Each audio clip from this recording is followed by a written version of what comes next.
Hey everyone, Rob B here with Rob D, and you are listening to the Property Podcast.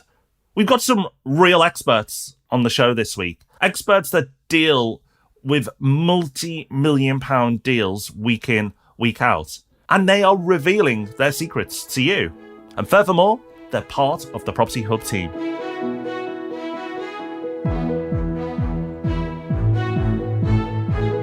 Welcome to the Property Podcast. Rob D here with Rob B. We advise a multi-million pound property fund, which you can find out more about at portfolio.co.uk. And we put together thousands of transactions over the years. And this is the show where we bring you the knowledge we've gained along the way for free.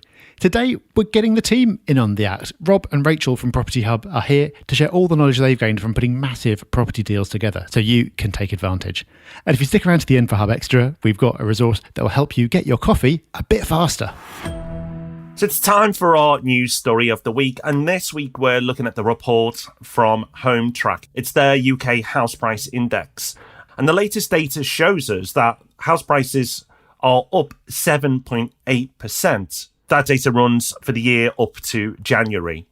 Now, it's then interesting because it breaks it down into areas. Home Track do a great city report, but they've got a wider region report which looks at towns, cities, villages, the lot. And this did surprise me. Top of the table is Wales. So Wales on average last year, according to Home Track, saw growth of 11.7%, whilst London was slowest at 3.1%. So well done to those investors in Wales. Some good numbers for you there.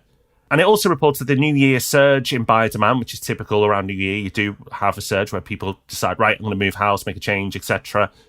That's starting to ease, but only at a modest pace. So it's going to be interesting to see what the spring brings for property. But really, if it only eases a modest amount from where we were at, it's still going to be a big year for property in terms of values. So we'll see. But a strong start to the year as expected. And of course, if you like this type of thing, make sure you join us for the market update, where we will look at the market each and every month and look at information just like this and give you even more. And that's normally the first Thursday of every month. Now, just before we get into our main topic, we'd be doing you a disservice if we did not make you aware of an offer that the Property Hub magazine is running. We've talked about the magazine before. It's a wonderful thing. It's packed full of information and case studies and the kind of thing that we just can't cover in the same way on the podcast. And the magazine's getting even better. It's had an overhaul, it's had a design upgrade, it looks incredible. And to celebrate that, if you subscribe to the magazine, we'll also send you the current issue for free. So to do that, just go to propertyhub.net/magazine. When you sign up, use the code REVAMP. There's a little coupon code box. Make sure in that box you type REVAMP, REVAMP. And then as well as your subscription starting and getting a year of magazine goodness, we'll also send you the current issue for free. So if you're not subscribed already, pause the podcast, go do that, then come back, hit play, and we'll get on with our main topic. Not everyone knows this, but Rob and I do other things outside of this podcast. I'd say the podcast probably takes up about an hour and a half of our week. It'd be lovely if we could then just kind of lounge around thinking deep thoughts. But no, we've got businesses to run. We run multiple businesses through Property Hub. And of course, we run Portfolio. You can find out more about that at portfolio.co.uk. And a big part of both Portfolio and one of our Property Hub businesses, Property Hub Invest, is sourcing quality stock. There's not much that's more fundamental to our business than finding the right property opportunities. And naturally, we have a team working on this. This is what they spend all day doing. They're on the phone, they're online, they're on site. They're spending all day, every day, looking for the best possible opportunities and then doing their research on them. Now, they're doing this at a big scale. They sourced hundreds of properties last year. They were involved in putting together the £33 million deal in Derby that we talked about the other week. So they've got a lot of knowledge. But Rob, just because they're doing big deals and big numbers, it doesn't mean that the same lessons don't apply to people who are operating at a smaller scale. So it's kind of mad that we haven't had them on the podcast already. It is kind of mad because they, as you said, have done hundreds of millions of pounds of deals. It's crazy, the number. That one deal in Derby for Portfolio, 33 million. So they've done it at scale. But they've also done deals where it's been 5 houses at times as well. They've done both ends of the scale and they've done everything in between. So today they're going to take that knowledge, but give it to you in a way that you can try and apply it to what you do and sourcing your own properties. This is kind of what we do on the podcast. We don't want to hoard the knowledge or the secrets because we don't believe there should be any secrets in property. So that's why part of our sourcing team is joining us today to run through this, because if you want to do it yourself, well, you know what? Good luck to you. You can do. But the great thing is, if you want to invest via Property Hub Invest or Portfolio, then, well, we're introducing a bit of the team behind it. Either way, we don't mind. But the main thing is you're going to get a lot from this podcast. So today, speaking with us is Rob and Rachel. And over the years, they've sourced a lot of property. I was totting it up just before. And in the last 12 months, I think they've gone through 100 million in the last 12 months alone. And they've been doing this for years and years now. So the first thing we wanted to put to them was, what does it mean to be a property sourcer? So for Property Hub Invest, sourcing properties, our role is basically us forging relationships with developers, and we go through and we put a deal together with that developer and we source the properties for our invest clients.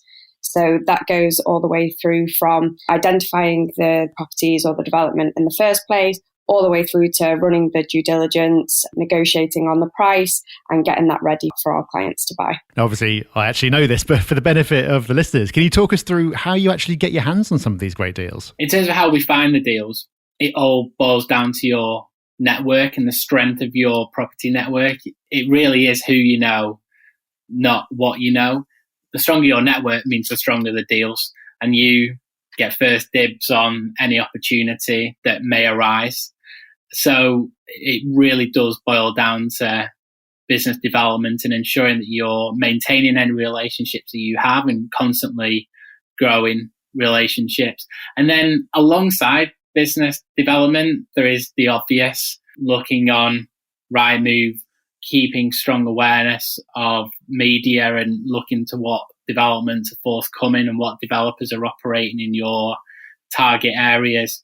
And also there is software out there where you can monitor planning applications and any opportunities that may arise in, again, your target areas. You can approach them using the software that's out there. So it really is keeping the strength of your network strong and maintaining it. And secondly, being well aware and having an awareness of what's going on in all the locations you want to invest in. So with all these great deals coming your way, you have to have a good system to assess the deals and separate the weak from the strong. So do you want to talk through how you do that and how you approach it? We pride ourselves on the due diligence checks that we do for clients. So we do a really in-depth due diligence step-by-step process before we launch any deal to clients.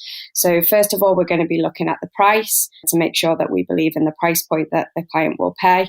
We also look into the area in general, just to make sure that there's fundamentals there, that property is going to rent well. We believe that it's a good investment area in the first place for clients to experience capital growth.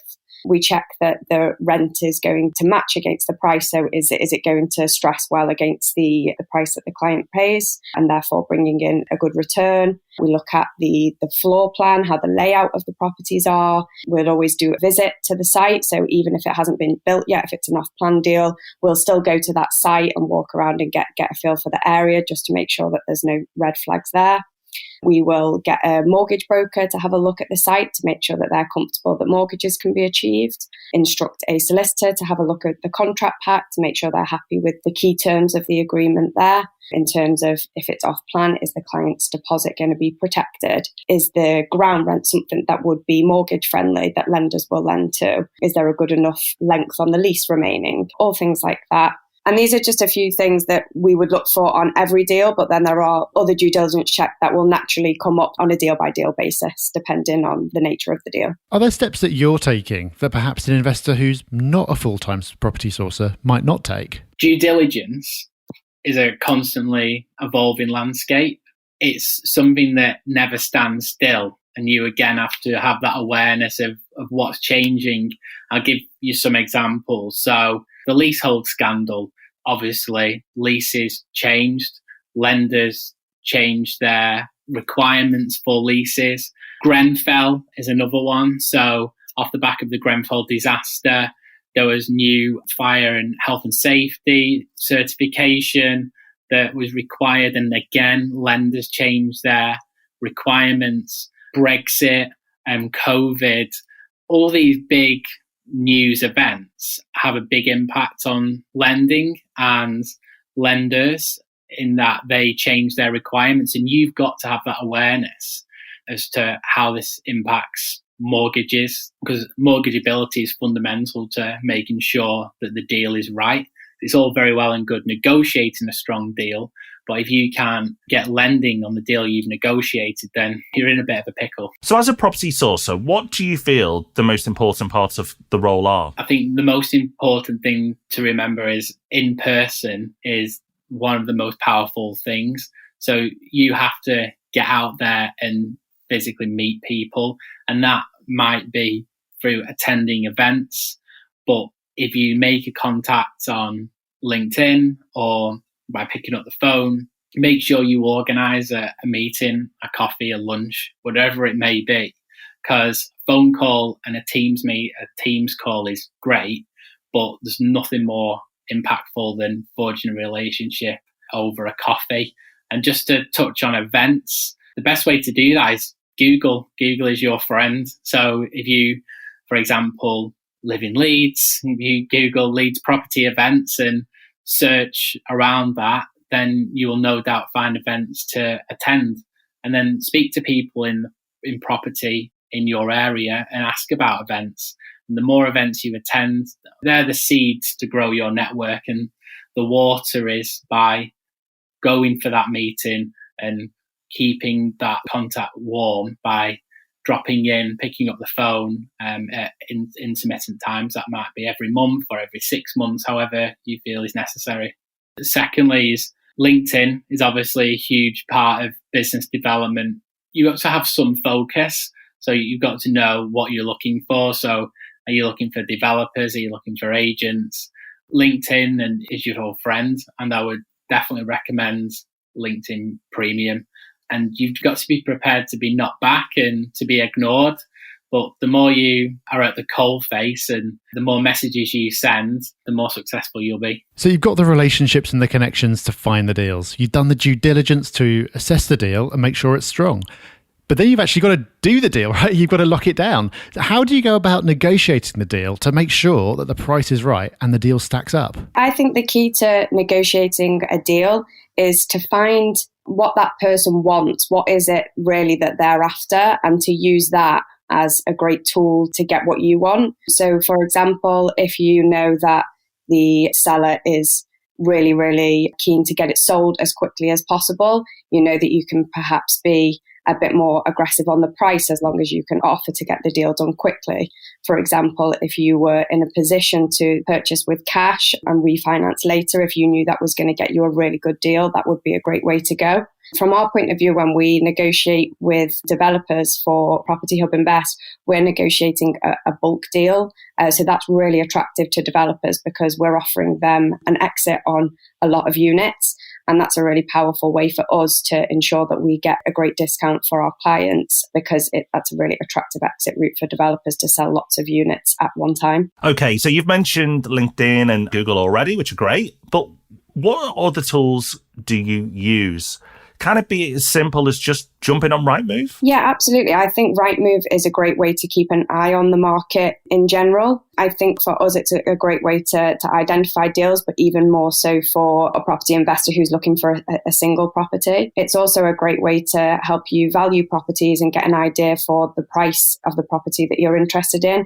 Is it a fair value that they're asking for it? If it is a bit more expensive than the other properties in the area, then you know that there's a good chance that you'll be able to negotiate a better discount to that price. It's also great for assessing rental values and giving you a strong indication of what rent you can achieve for the property that you're interested in. And another great tool for helping with lettings valuations is, again, network and calling up local letting agents in the area and asking them for their opinion, because they're really great at giving advice on what rental value you should look to achieve on the property that you're looking to purchase. But clearly you guys are masters at what you do. And no, that doesn't mean you can ask for a pay rise. But you've been doing this day in and day out on multiple massive deals for years. But most people don't have that level of experience. So what advice could you offer to, say, the first-time investor? When buying your first investment property, I would have three key things in mind when doing your research, particularly the due diligence, and that's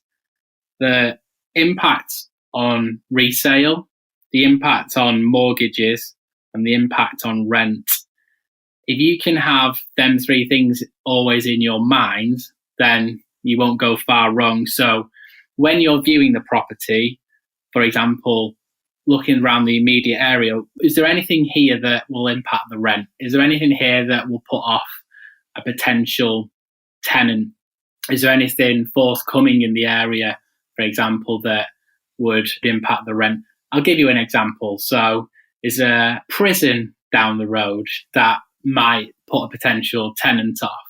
Having said that, that may impact the resale of the property. So is there anything that would negate a rental or a sale on the property that you're looking to buy? And then alongside that is the impact on the mortgages. And them three things really go hand in hand, because if there's going to be an impact on the rent, then a potential will naturally impact the mortgages, because a lender is fundamentally looking to de-risk themselves. Anything that would have an impact on the sale or the rent of the property would naturally impact a lender wanting to lend on the property. So you've always got to have that awareness on them three things, and you can have a broker and a solicitor on your team to help with that. Well, thank you, Rob and Rachel. And you know what? Great people as well as great at what they do. So I hope you've enjoyed that interview with them and taken something from it, because you really can. You don't have to be operating at the level they're at to be able to copy and replicate the things that they're doing. And you know what? If you're already doing some of that, then great. It just validates what you're already doing, that those who are doing, the big deals are doing exactly the same principles, following exactly the same steps as you are.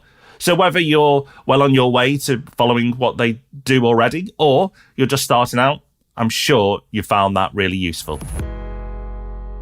Okay, so it's time for Hub Extra now, the part of the show where we give you a little bit more. And that is backed up by our wonderful weekly newsletter that goes out to all property hubbers. And if you want to become a property hubber, it is absolutely free. Go to propertyhub.net, sign up. You will get that weekly newsletter, which we aim to make the most valuable email newsletter that goes in your inbox each and every week. But also, you'll be able to access all the courses, all the education there, the forum, and more. And again, no catches, no sell-ups. It's all free. No agenda. Just enjoy it.